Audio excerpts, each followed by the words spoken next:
আলাইকুম। আশা করি সবাই ভালো আছো। আজকে আমরা মনোবিজ্ঞান প্রথম পত্রের অষ্টম অধ্যায় পরিসংখ্যান থেকে পৌনঃপুন্যের বন্টন টেবিল কিভাবে তৈরি করতে হয় তা শিখব। তো বন্টন টেবিল তৈরি শেখার আগে আমাদের কিছু শব্দ সম্পর্কে জানা দরকার, যেমন সাফলাঙ্ক কি, উপাত্ত কি, পৌনঃপুন্য বন্টন বলতে কি বোঝায়। তো প্রথমে আমরা সাফলাঙ্ক কি জেনে নেই। সাফলাঙ্ক হচ্ছে যখন আমরা কোনো বস্তু, ঘটনা বা ব্যক্তির বৈশিষ্ট্য পরিমাপ করি তখন তার সংখ্যার দ্বারা প্রকাশ করি। সেই সংখ্যাটি হচ্ছে ওই বস্তু, ঘটনা বা ব্যক্তির সাফলাঙ্ক। যেমন ধরো, নাবিলা পেয়েছে 40, নওলি পেয়েছে 50, এলমা পেয়েছে 60। এই যে 40, 50, 60 এগুলো হচ্ছে ওদের সাফলাঙ্ক। আশা করি বুঝতে পেরেছ। এই যে আমি বোর্ডে কিছু সংখ্যা লিখে রেখেছি, 22, 19, 33, এগুলো হচ্ছে এক একটা সাফলাঙ্ক। তারপরে দেখি আমরা উপাত্ত কি। আমরা যখন কোনো বিষয়, বস্তু সম্পর্কে গবেষণা করি তখন সেগুলো সম্পর্কে আমাদের ধারণা নিতে হয়। এই ধারণাগুলোকে যখন আমরা সংখ্যায় প্রকাশ করি সেটাকে উপাত্ত বলে।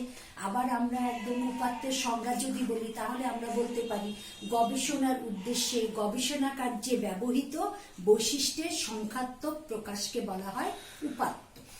উপাত্ত অনেক ধরনের আছে, তার মধ্যে আমাদের এই অঙ্ক করতে দুই ধরনের উপাত্তের কথা আসবে। সেটা হচ্ছে অবিন্যস্ত উপাত্ত, বিন্যস্ত উপাত্ত। অবিন্যস্ত উপাত্ত হচ্ছে উপাত্তগুলো যখন এলোমেলো ভাবে থাকবে, শ্রেণীবদ্ধ ভাবে থাকবে না, সাজানো থাকবে না, সেগুলো হচ্ছে অবিন্যস্ত উপাত্ত। যেমন এখানে যে উদ্দীপকের যে উপাত্তগুলো, এই সবগুলো মিলে হচ্ছে উপাত্ত, এক একটা হচ্ছে সাফলাঙ্ক। এগুলোকে আমরা বলবো অবিন্যস্ত উপাত্ত। আর বিন্যস্ত উপাত্ত কি? অবিন্যস্ত উপাত্তকে যখন শ্রেণীবদ্ধভাবে সাজানো হয়, আমরা যখন পৌনঃপুন্যের বন্টন টেবিল করে ছক সারণী অনুযায়ী সাজাবো তখন সেটা হচ্ছে বিন্যস্ত উপাত্ত। তারপরে আসি, আজকে আমরা যেহেতু পৌনঃপুন্যের বন্টন টেবিল তৈরি করার ধাপ শিখবো, তাহলে পৌনঃপুন্যের বন্টন বলতে কি বোঝায়? পৌনঃপুন্যের বন্টন হচ্ছে তথ্যের সংখ্যাত্মক প্রকাশকে যখন আমরা বিভিন্ন সংখ্যাত্মক তথ্যকে যখন আমরা সারণী বা ছক অনুযায়ী বিভিন্ন শ্রেণীতে সাজিয়ে উপস্থাপন করব তখন সেটাকে বলে পৌনঃপুন্য বন্টন।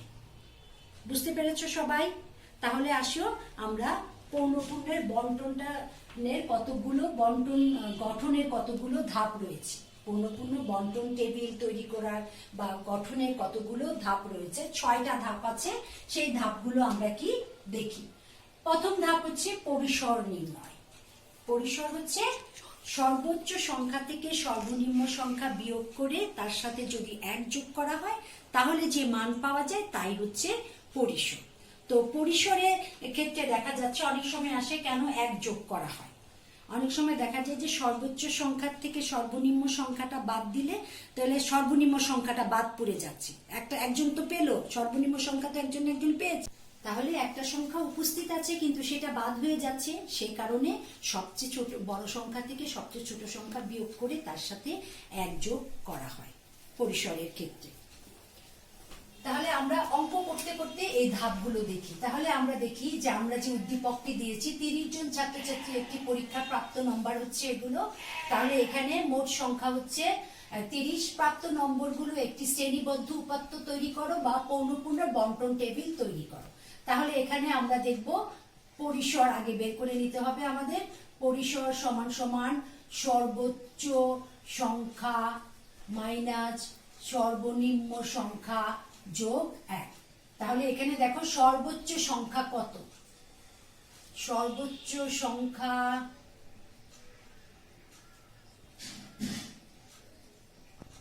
সর্বনিম্ন সংখ্যা 16। সর্বোচ্চ সংখ্যা কত? 42 কোথায় আছে?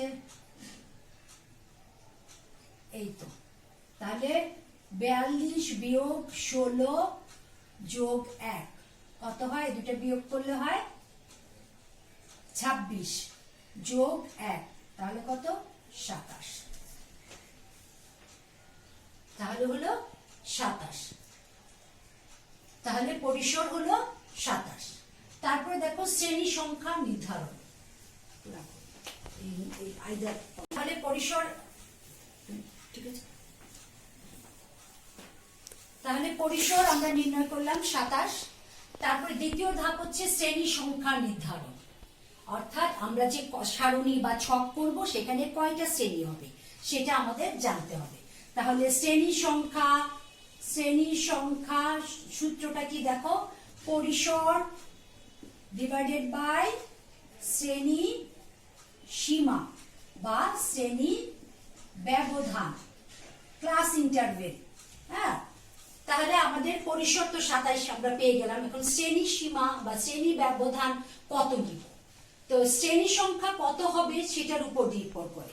সাধারণত পরিসর যদি বেশি হয় তাহলে শ্রেণী ব্যবধান বড় নিতে হয়, পরিসর যদি ছোট হয় শ্রেণী ব্যবধান কম নিতে হয়। আর শ্রেণী সাধারণত বলা হয়ে থাকে যে কেউ কেউ বলেন যে 5 থেকে 20-এর মধ্যে যদি শ্রেণী হয় তাহলে ভালো হয়, কিন্তু আবার অধিকাংশ মতামত হচ্ছে 10 থেকে 15-এর মধ্যে যদি শ্রেণী হয় তাহলে ভালো হয়। তাহলে আমার যদি 27 হয় পরিসর, তাহলে শ্রেণী ব্যবধান আমি কত নিব, কত নিলে আমার 5 থেকে 20-এর মধ্যে বা 10 থেকে 15-এর মধ্যে থাকা যায়। যদি আমি শ্রেণী ব্যবধান নেই 5, তাহলে আমার আসে কত, 5 8 থাকে 2, 20, 4 5 20, তাহলে হয় 5.4, অর্থাৎ 5-এর উপরে হচ্ছে আমার শ্রেণী। তাহলে এটা আমি নিতে পারি 5-এর উপরে, যেহেতু আমার শ্রেণীটা আছে। আরেকটা বিষয় এখানে খেয়াল রাখতে হবে, এই যে পরিসর দিয়ে শ্রেণী ব্যবধানটা 5 নিয়ে যে আমি ভাগ করেছি, সেটা যদি কোনো ভগ্নাংশ হয় তাহলে সেটা পরবর্তী পূর্ণ সংখ্যা হবে। শ্রেণী ব্যবধান কখনো ভগ্নাংশ হবে না, পরবর্তী পূর্ণ সংখ্যা হবে। তাহলে 5-এর পরবর্তী পূর্ণ সংখ্যা হচ্ছে 6, শ্রেণী সংখ্যা হবে 6টি। আবার আরেকটা করে দেখাই আমি, 27-কে যদি আমি শ্রেণী ব্যবধান যদি 3 নেই, শ্রেণী ব্যবধান আমি 3 নিয়েও করতে পারি, যেহেতু প্রশ্নে আমার কোনো বলা নাই শ্রেণী ব্যবধান এত নিয়ে করো।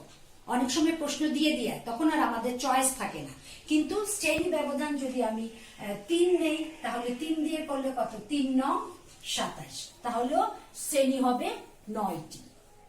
যদি কোশ্চেনে কোনো ইনস্ট্রাকশন না থাকে তাহলে আমরা 5 দিয়েও করতে পারবো, আমরা 3 দিয়েও করতে পারবো। তবে থার্ড পয়েন্টটা দেখো, ধাপটা দেখো, শ্রেণী সীমা বা শ্রেণী ব্যবধান নির্ণয়, সেটা নির্ভর করবে শ্রেণী ব্যবধান। আমি একটু আগেই বললাম যে শ্রেণী ব্যবধান কত নিব, 3 নিব, 5 নিব না 2 নিব, কত নিব সেটা নির্ভর করে পরিসরের উপর। পরিসর যদি বড় সংখ্যা হয় তাহলে শ্রেণী ব্যবধান বড় নিব, সেই পরিসর যদি ছোট সংখ্যা হয় তাহলে শ্রেণী ব্যবধান কম নিব। সাধারণত দেখো 2 3 5 7 10 15 বেশি ব্যবহৃত হয়, শ্রেণী ব্যবধান হিসেবে বেশি ব্যবহৃত হয়। তারপরে শ্রেণী সীমার একটা সূত্র আছে, দেখো, শ্রেণী সীমা সমান সমান পরিসর, শ্রেণী সীমা বা শ্রেণী ব্যবধান সমান সমান পরিসর ডিভাইডেড বাই শ্রেণী সংখ্যা। এটা উল্টাটা কি, এটা অনেক সময় এমসিকিউতে আসছে। শ্রেণী সংখ্যার সূত্র কি, পরিসর ডিভাইডেড বাই শ্রেণী সীমা, আবার শ্রেণী সীমার সূত্র কি, পরিসর ডিভাইডেড বাই শ্রেণী সংখ্যা। এটা আর অঙ্কের মধ্যে দেখানো দরকার নাই, এখানেই আমরা পেয়ে গেছি শ্রেণী কয়টা নিয়েছি। 3 দিয়েও করতে পারি আমরা, 5 দিয়েও করতে পারি। এরপরে আসো চতুর্থ ধাপ হচ্ছে শ্রেণীর উচ্চ সীমা নিম্ন সীমা নির্ধারণ। হ্যাঁ, সাধারণত কেউ কেউ বলছেন যে আমাদের যে সর্বনিম্ন যে সংখ্যাটা থাকে উদ্দীপকগুলোর মধ্যে, উপাত্তগুলোর মধ্যে যে সর্বনিম্ন সংখ্যা বা ছোট সংখ্যা, সেটাকেই আরম্ভ সংখ্যা বা শুরু সংখ্যা ধরে নেওয়া। তবে আবার অনেকে বলেন যে শ্রেণী সীমার বা শ্রেণী ব্যবধানের গুণিতক সংখ্যাকে আরম্ভ সংখ্যা ধরা যায়।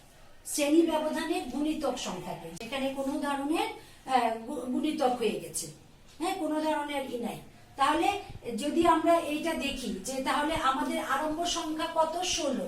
16কে যদি আমি 5 দিয়ে ভাগ করি তাহলে কি গুণিতক হয় না।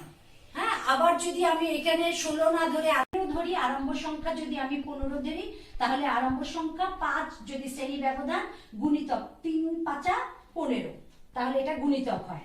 আবার যদি আমি শ্রেণী ব্যবধান 3 ধরি এবং আরম্ভ সংখ্যা 15 ধরি, তাহলেও কিন্তু গুণিতক হয়, 3 5 15।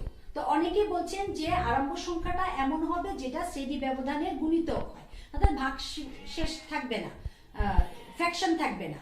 আবার অনেকে বলছেন যে না, সর্বনিম্ন সংখ্যাটাই আরম্ভ সংখ্যা হিসেবে ধরা যায়। তো যে যেভাবেই ধরুক কারোটাই কিন্তু ভুল হবে না। কেউ যদি 16টাকে আরম্ভ সংখ্যা ধরে, আবার কেউ যদি 15টাকে আরম্ভ সংখ্যা ধরে, তাহলেও কিন্তু অঙ্ক হবে। তাহলে আমি তোমাদেরকে দেখাচ্ছি বন্টন টেবিলটা করে। তাহলে এগুলো বের করার পরে আমি এখন বন্টন টেবিলের ছকটা করি। আমরা বন্টন টেবিলে আমার কি কি লাগবে দেখো। এতটুক পর্যন্ত আমরা দেখলাম। আমার লাগবে কি, শ্রেণী ব্যবধান বা ক্লাস ইন্টারভেল। শ্রেণী ব্যবধান, এটাকে সংক্ষেপে আমরা CI ক্লাস ইন্টারভেল দিয়ে প্রকাশ করি। ট্যালিটাকে আমরা ক্যাপিটাল T দিয়ে প্রকাশ করি। আর আমরা আরেকটা ঘর লাগবে আমাদের পৌনপূর্ণ, আরেকটা ঘর আমরা দেই ধরে করি। তাহলে আমাদের শ্রেণী কয়টা হয়েছিল? 6টা। তাহলে আমি 6টা করি, ঘর করি 1 2 3 4 5 6। আর আরম্ভ সংখ্যা যদি আমি 16 ধরে করি, তাহলে 5 ব্যবধানে দেখো 16 থেকে 16 17 18 19 20, 16 সংখ্যাটা হাতে ধরতে হবে। 20, আবার 21 থেকে 21 22 23 24 25, 25, আবার 26 থেকে 26 27 28 29 30, আবার 31 থেকে 35, 35, আবার 36 থেকে কত হবে? 40, 36 37 38 39 40, আবার 41 থেকে কত হবে? 45। তাহলে আমাদের সর্বোচ্চ সংখ্যা কত ছিল? 42, এটা এই ঘরে পড়ে গেল। আর সর্বনিম্ন সংখ্যা থেকে শুরু করলাম। এটাও কিন্তু দেখার বিষয়, সর্বোচ্চ সংখ্যাটা যেন সবার উপরে ঘরে পড়ে যায়। এরপরে আর নেওয়ার কিন্তু দরকার নেই। আমাদের সর্বোচ্চ সংখ্যা হচ্ছে 42, এই ঘরে পড়ে গেছে, এরপরে আমার আর যাওয়ার দরকার নাই। তাহলে আমরা 16 সর্বনিম্ন সংখ্যাটাকে আরম্ভ সংখ্যা ধরে এই অঙ্কটা করছি এবং শ্রেণী ব্যবধান 5 ধরে করছি। তাহলে আমরা এখন ট্যালি কিভাবে বসাই দেখো। আমাদের পঞ্চম ধাপ ছিল ট্যালি চিহ্ন প্রদান। ট্যালি চিহ্ন প্রদানটা কিভাবে করি আমরা?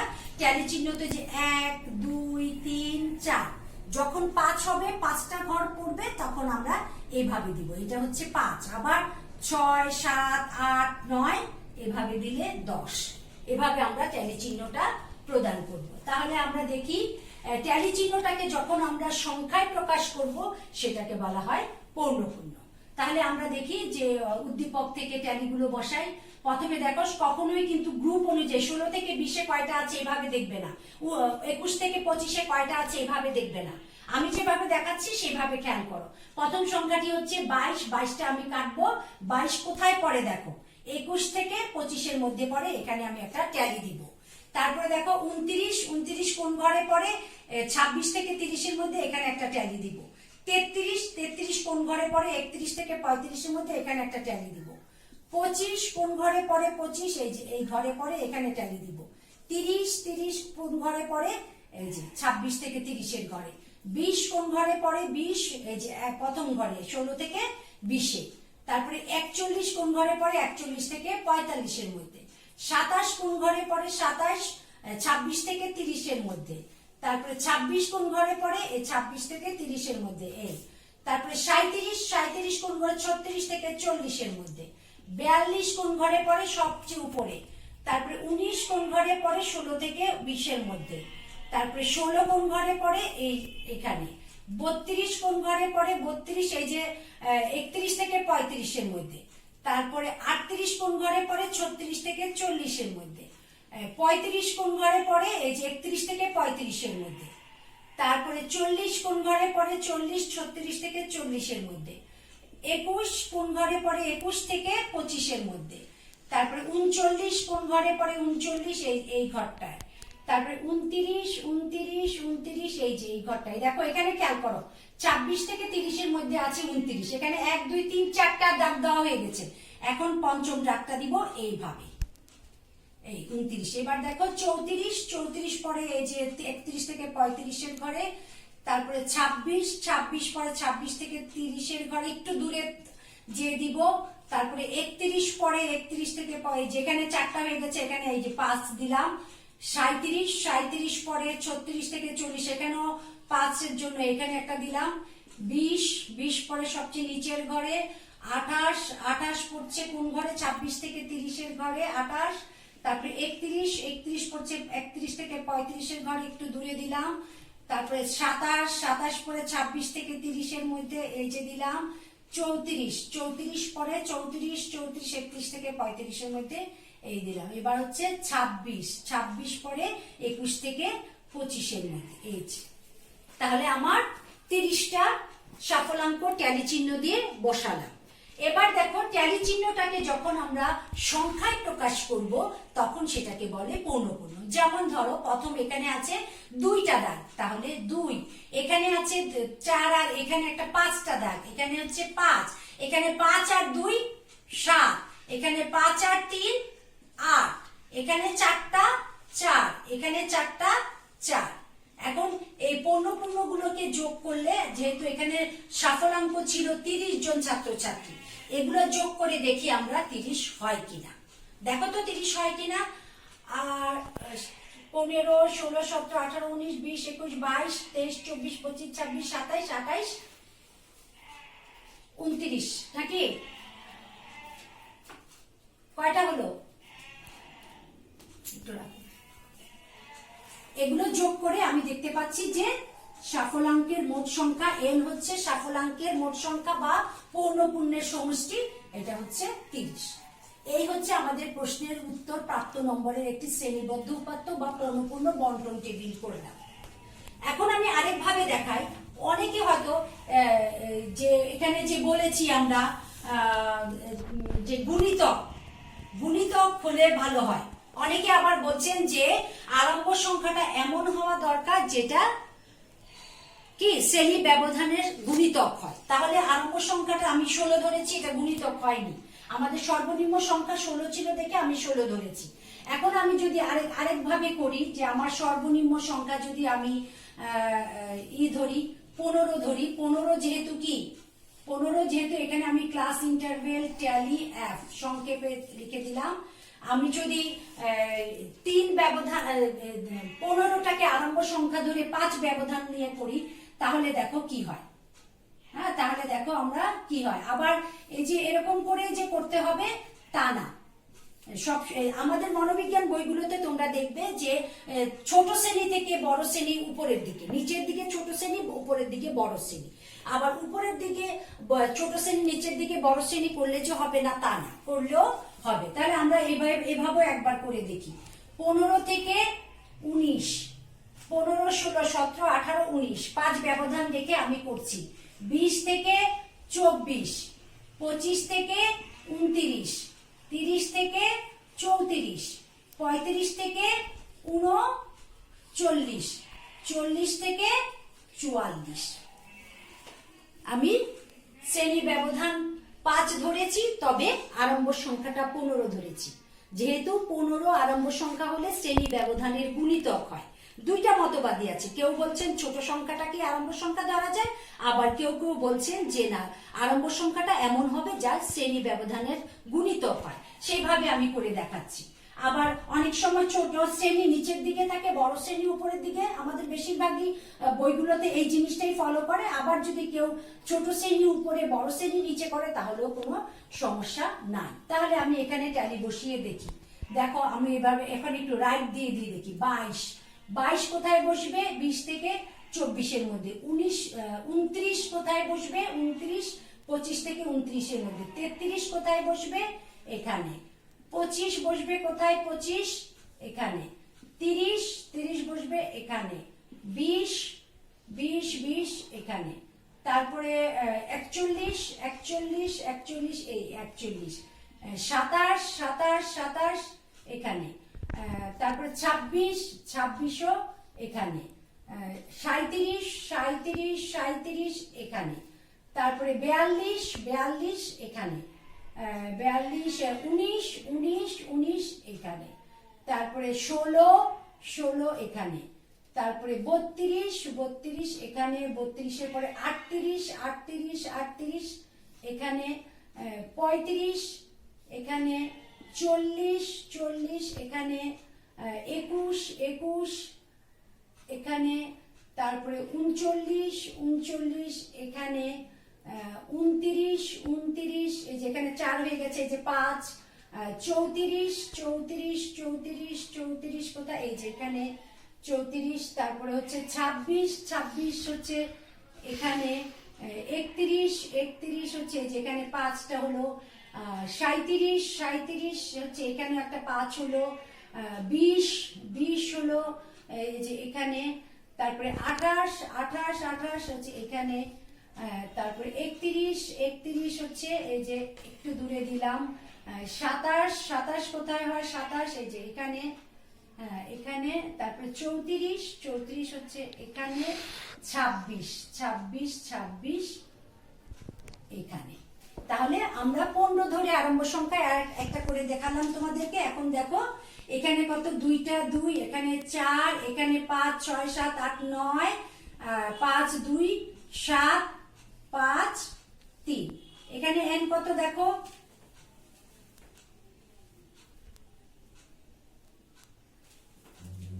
ঠিক আছে, এখানে n দেখে নাও,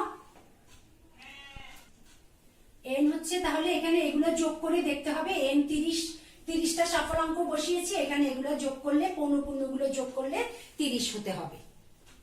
আশা করি বুঝতে পেরেছো সবাই। আবার এই অঙ্কটাই আমরা আরেকভাবে করতে পারি, আমি তোমাদেরকে একটু টাচ দিচ্ছি, দেখো আমরা আরেকভাবে করে দেখাচ্ছি। দেখো যদি আমরা শ্রেণী ব্যবধান 3 নেই, পরিসর ছিল 27, 3 নং 27, 9টা ঘর করলাম, ঘর হয়ে গেল 9টা।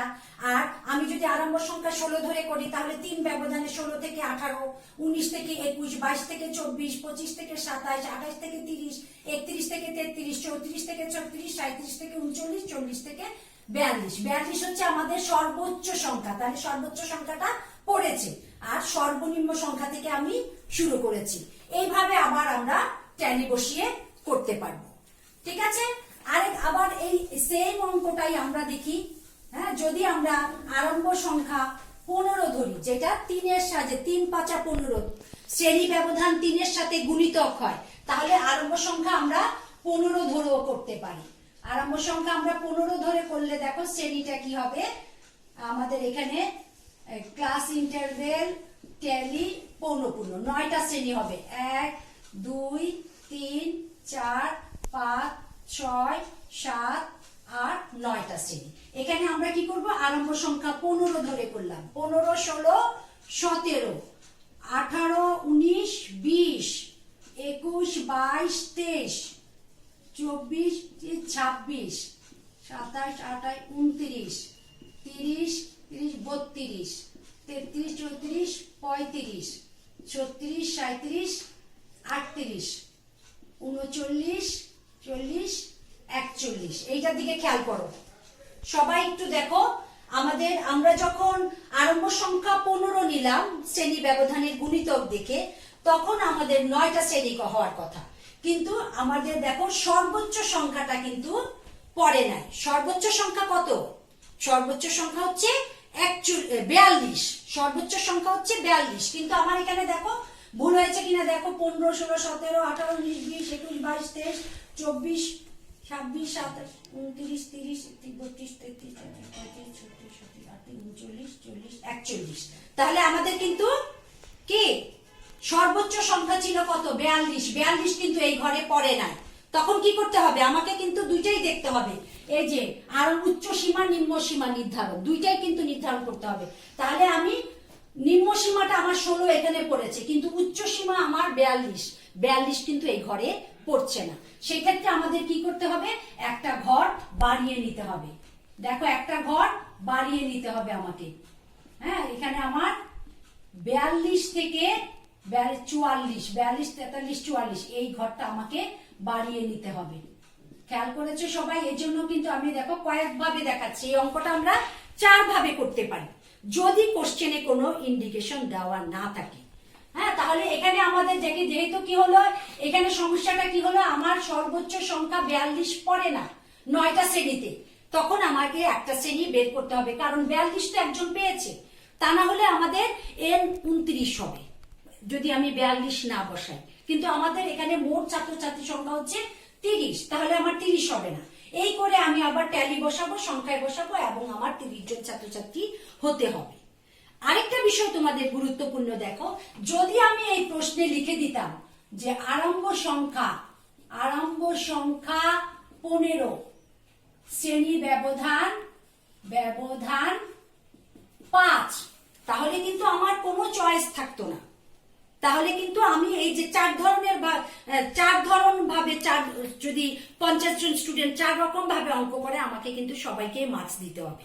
কিন্তু যদি প্রশ্নে এই কথাটা লেখা থাকে, তাহলে কিন্তু আমার আর কোনো চয়েস নাই। আমাকে শুরু করতে হবে 15 দিয়ে, শ্রেণী ব্যবধান নিতে হবে 5। আমাকে তখন 3 নিলে হবে না, আমার তখন 16 আরম্ভ সংখ্যা নিলে হবে না। তাহলে যদি কোশ্চেনে দেওয়া থাকে তাহলে সেটাই আমাকে ফলো করতে হবে, যদি দেওয়া না থাকে তাহলে আমরা 16 আরম্ভ সংখ্যা ধরে নিতে পারি, 5 ব্যবধান নিতে পারি, 16 আরম্ভ সংখ্যা ধরে 3 ব্যবধান করে নিতে পারি, 15কে আরম্ভ সংখ্যা ধরে 5 ব্যবধান নিতে পারি, 15কে আরম্ভ সংখ্যা ধরে 3 ব্যবধান নিতে পারি। আশা করি তোমরা বুঝতে পেরেছো।